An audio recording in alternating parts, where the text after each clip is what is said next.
am writing this under an appreciable mental strain, since by tonight I shall be no more.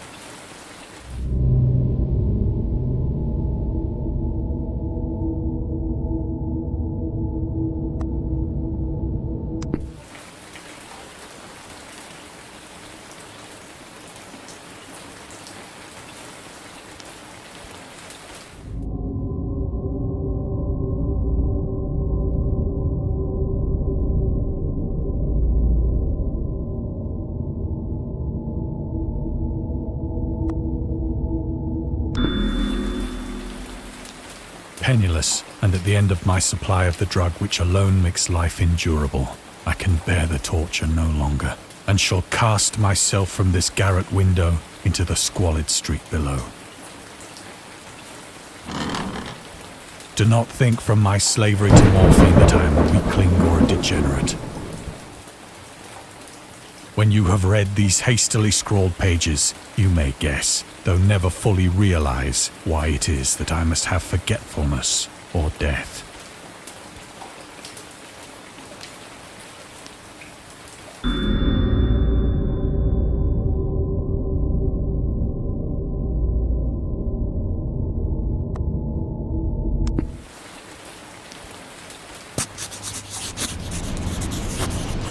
It was in one of the most open and least frequented parts of the broad Pacific that the packet of which I was supercargo fell a victim to the German sea raider.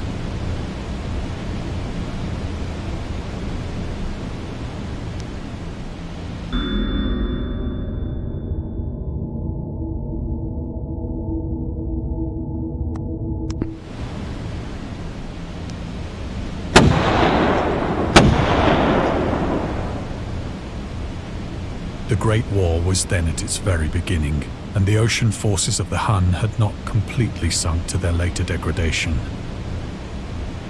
So that our vessel was made a legitimate prize, whilst we of her crew were treated with all the fairness and consideration due us as naval prisoners.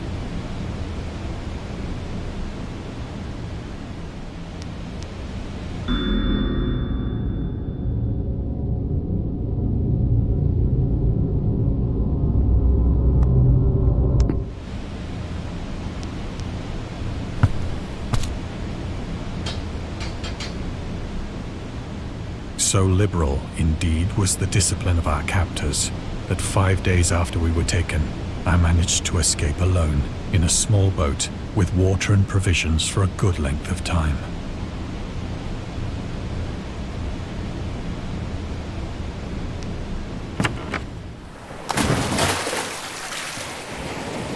When I finally found myself adrift and free, I had but little idea of my surroundings.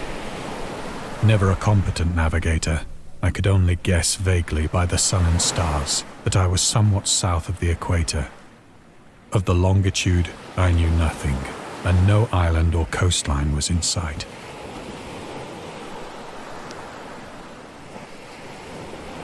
The weather kept fair, and for uncounted days I drifted aimlessly beneath the scorching sun, waiting either for some passing ship or to be cast on the shores of some habitable land.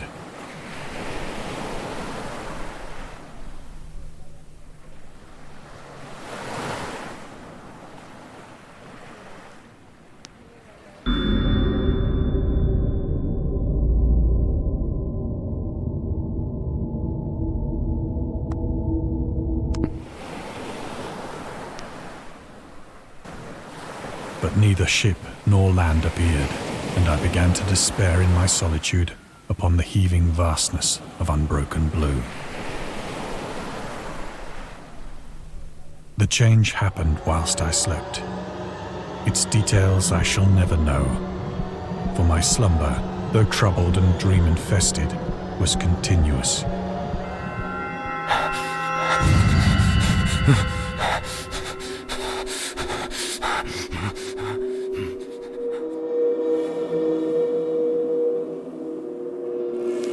When at last I awoke, it was to discover myself half sucked into a slimy expanse of hellish black mire, which extended about me in monotonous undulations as far as I could see, and in which my boat lay grounded some distance away.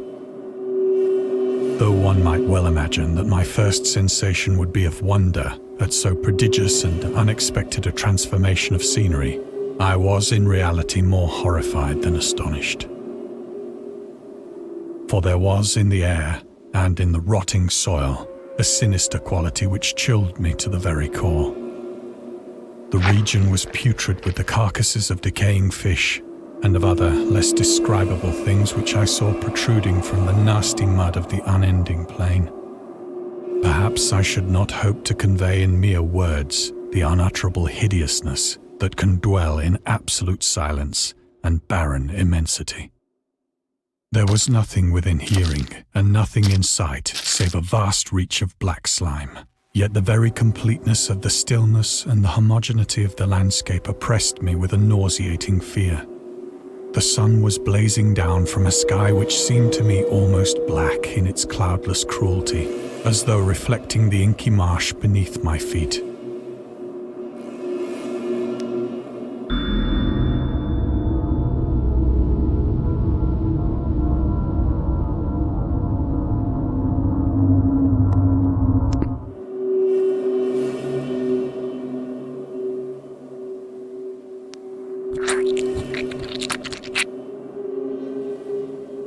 As I crawled into the stranded boat, I realized that only one theory could explain my position. Through some unprecedented volcanic upheaval, a portion of the ocean floor must have been thrown to the surface, exposing regions for which innumerable millions of years had lain hidden under unfathomable watery depths. So great was the extent of the new land which had risen beneath me that I could not detect the faintest noise of the surging ocean, straining my ears as I might. Nor were there any seafowl to prey upon the dead things.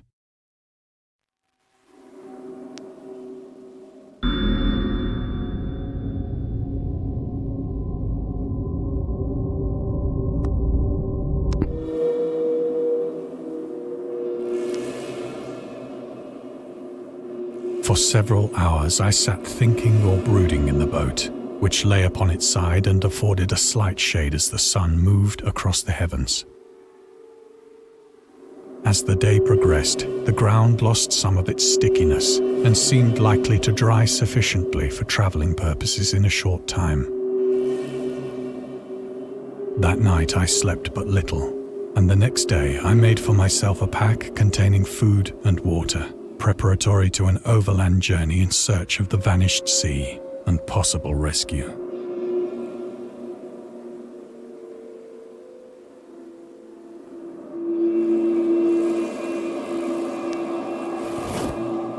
On the third morning, I found the soil dry enough to walk upon with ease.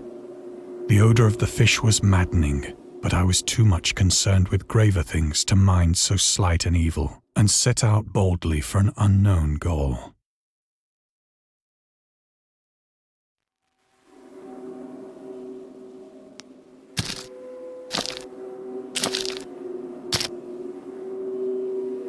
All day I forged steadily westward, guided by a faraway hummock which rose higher than any other elevation on the rolling desert.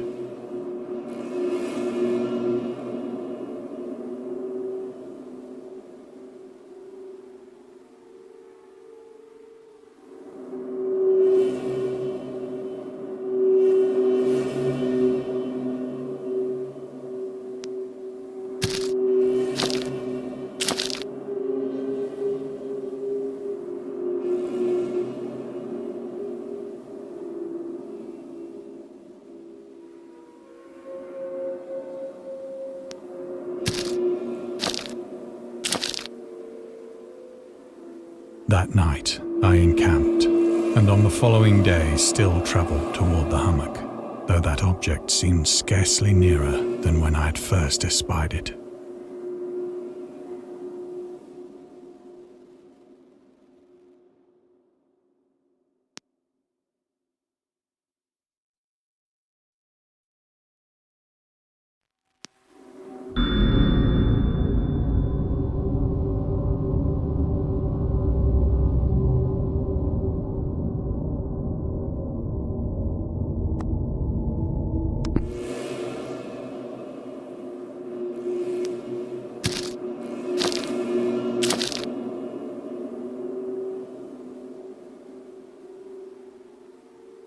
By the fourth evening, I attained the base of the mound, which turned out to be much higher than it had appeared from a distance.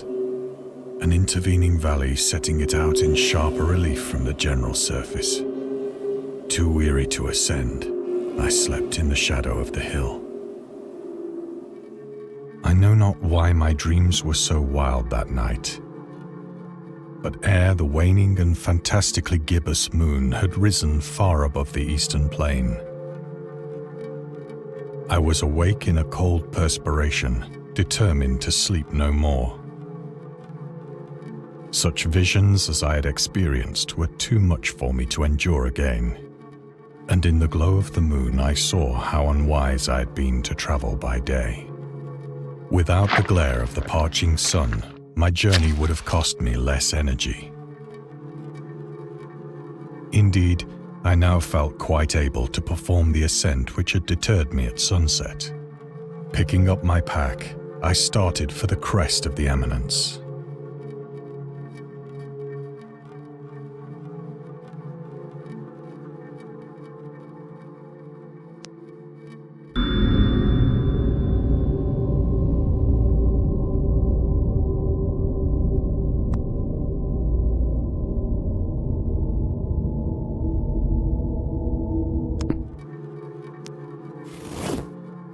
I have said that the unbroken monotony of the rolling plain was a source of vague horror to me, but I think my horror was greater when I gained the summit of the mound and looked down the other side into an immeasurable pit or canyon, whose black recesses the moon had not yet soared high enough to illumine. I felt myself on the edge of the world, peering over the rim into a fathomless chaos of eternal night. Through my terror ran curious reminiscences of Paradise Lost and of Satan's hideous climb through the unfashioned realms of darkness. As the moon climbed higher in the sky, I began to see that the slopes of the valley were not quite so perpendicular as I had imagined. Ledges and outcroppings of rock afforded fairly easy footholds for a descent, whilst after a drop of only a few hundred feet, the declivity became very gradual.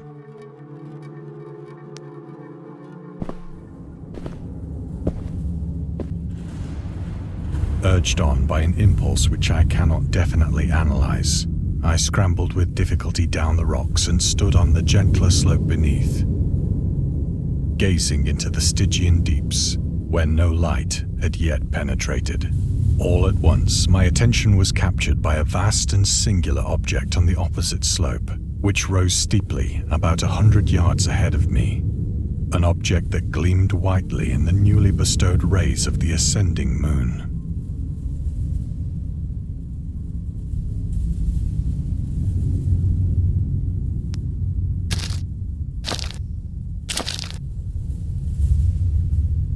That it was merely a gigantic piece of stone, I soon assured myself. But I was conscious of a distinct impression that its contour and position were not altogether the work of nature. A closer scrutiny filled me with sensations I cannot express. For despite its enormous magnitude and its position in an abyss which had yawned at the bottom of the sea since the world was young, I perceived beyond a doubt that the strange object was a well-shaped monolith, whose massive bulk had known the workmanship and perhaps the worship of living and thinking creatures. Dazed and frightened, yet not without a certain thrill of the scientist's or archaeologist's delight, I examined my surroundings more closely.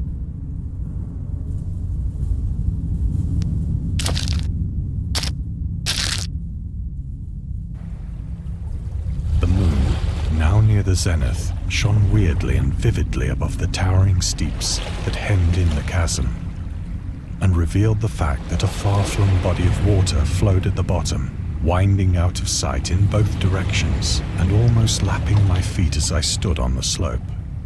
Across the chasm, the wavelets washed the base of the cyclopean monolith, on whose surface I could now trace both inscriptions and crude sculptures. The writing was in a system of hieroglyphics unknown to me and unlike anything I'd ever seen in books, consisting for the most part of conventionalized aquatic symbols such as fishes, eels, octopi, crustaceans, mollusks, whales, and the like. Several characters obviously represented marine things which are unknown to the modern world, but whose decomposing forms I had observed on the ocean-risen plain. It was the pictorial carving, however, that did most to hold me spellbound.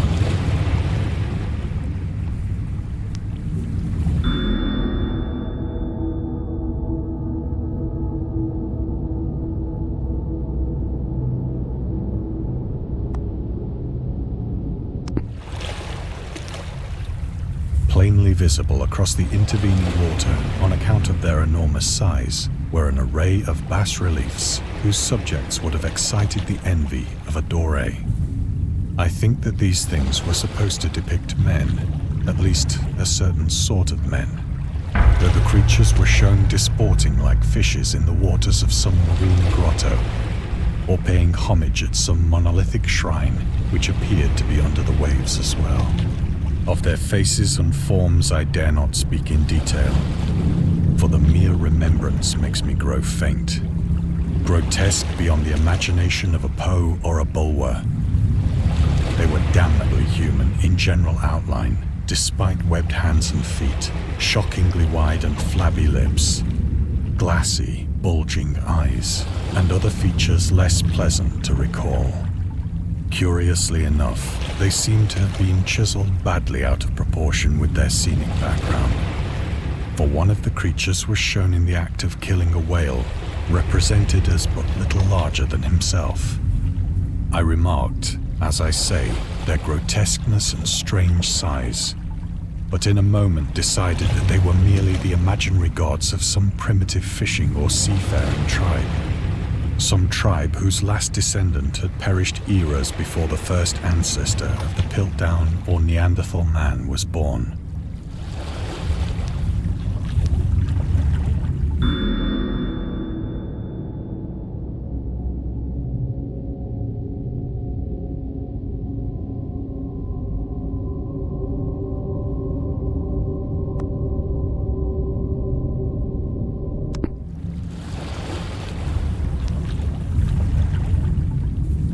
Awestruck at this unexpected glimpse into a past beyond the conception of the most daring anthropologist, I stood musing whilst the moon cast queer reflections on the silent channel before me.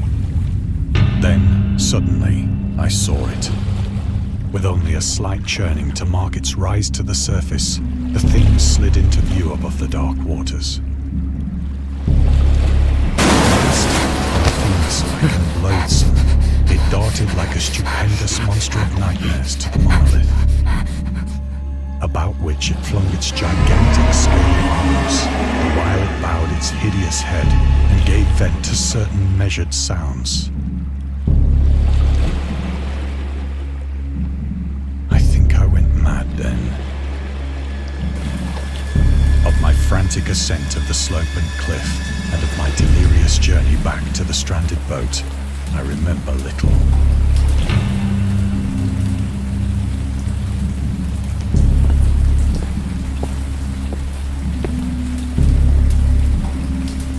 I believe I sang a great deal and laughed oddly when I was unable to sing.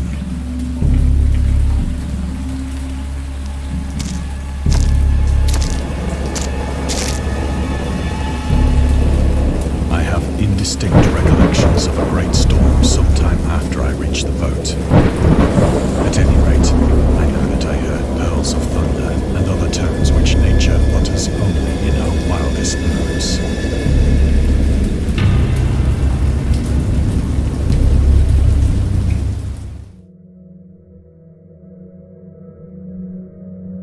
When I came out of the shadows, I was in a San Francisco hospital, brought thither by the captain of the American ship which had picked up my boat in mid-ocean.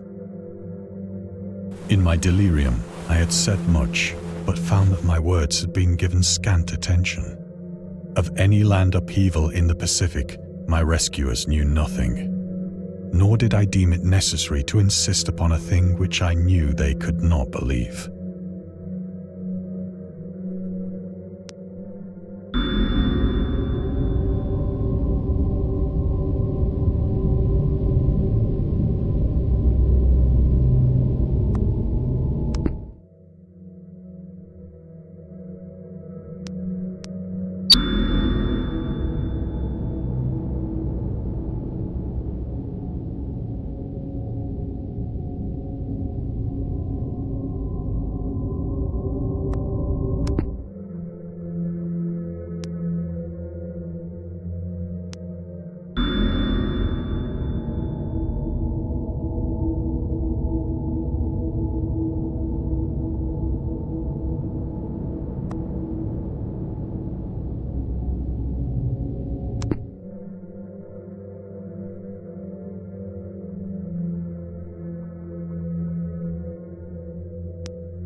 Once I sought out a celebrated ethnologist and amused him with peculiar questions regarding the ancient Philistine legend of Dagon, the fish god.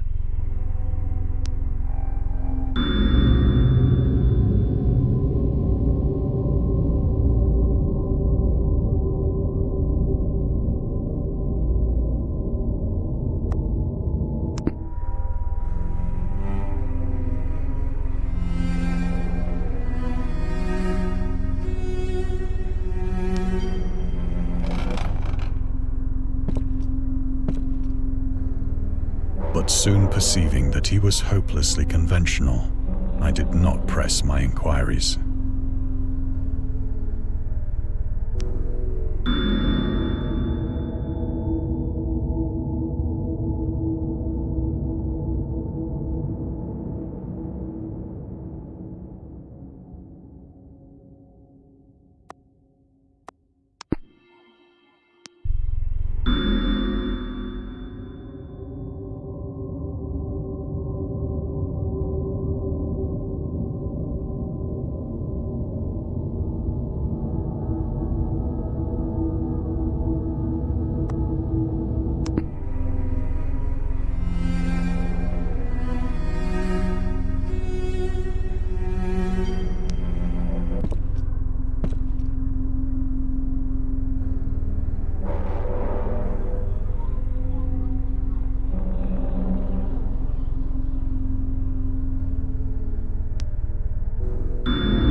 It is at night, especially when the moon is gibbous and waning, that I see the thing. I tried morphine, but the drug has given only transient surcease and has drawn me into its clutches as a hopeless slave. So now I am to end it all, having written a full account for the information or the contemptuous amusement of my fellow men.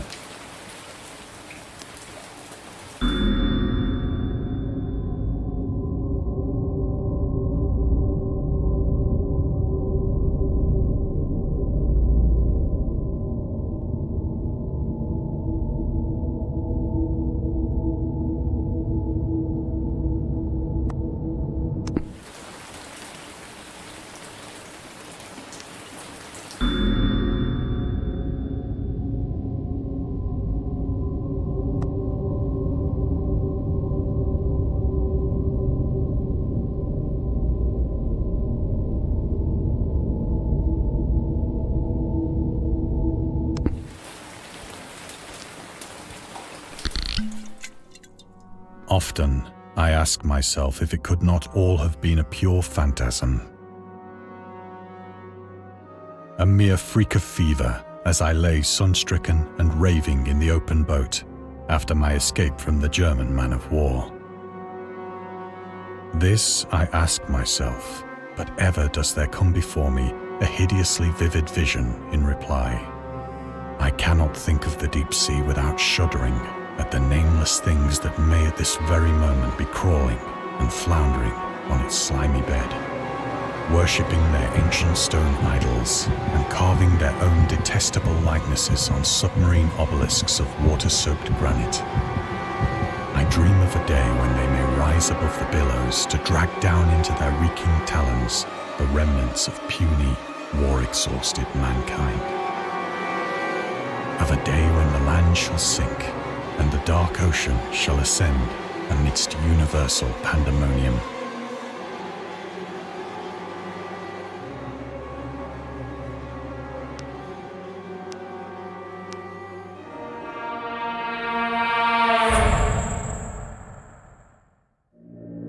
The end is near.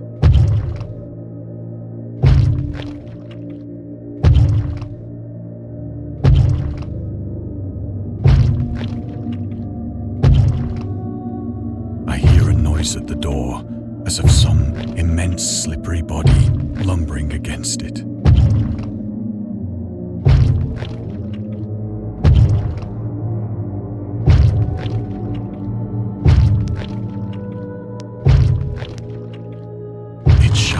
Find me.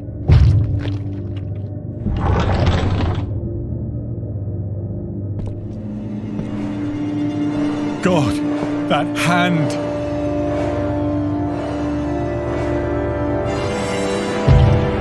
The window! The window!